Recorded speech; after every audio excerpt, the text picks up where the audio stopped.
Residential site valuation and cost approach. Page 62. In any case, the appraiser must fall back on the presumed actions of a typical buyer when trying to answer questions of value. It does not matter whether the buyer might be a completely rational investor or an unpredictable owner-occupant. Cost approach and contribution. The cost approach is also connected to the theory of contribution.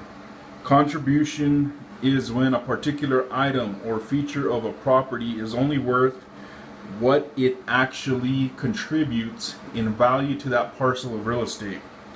This means that value is not equal to what something costs to build, but rather value is equal to what the market determines something is worth.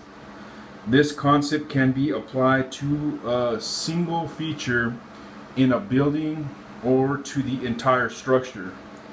Overbuilding with features that the market does not want may lead to a structure that costs more to build than it is worth in the marketplace, and thus the money that it costs to build cannot be recouped when the owner sells the property. In other words, the contributory value of the feature or improvement is only equal to what the market determines a typical buyer is willing to pay for it rather than what it actually cost. But this contributory value can be a positive or negative. A deficiency is when a feature or component of a property is not adequate in the marketplace and results in a loss of market value. For instance, a small kitchen in a 4 to 5 bedroom home.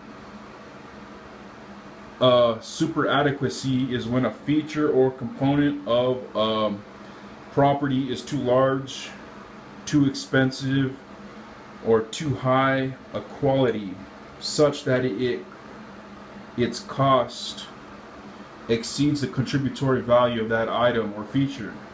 For instance, remodeling a kitchen at a cost of $25,000 when the property is only worth $100,000. The following discusses the law of diminishing returns and the law of increasing returns. Law of diminishing returns.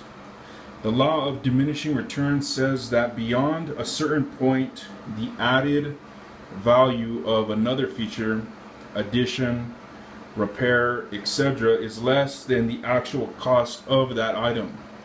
This may also be referred to as the law of decreasing returns. In other words, you can add too much to a property such that you cannot increase the price enough to recoup the money that was invested.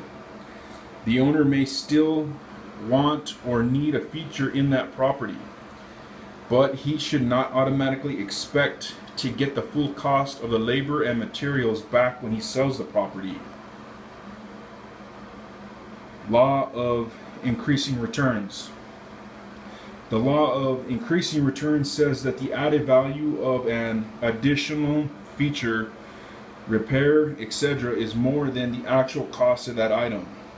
This is referring to items that a property must have in order to compete in the marketplace, or features that are desired by the market.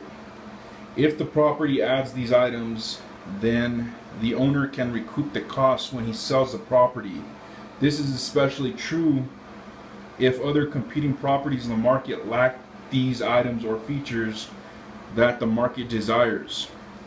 Of course, beyond a certain point, the property can revert to the law of diminishing returns.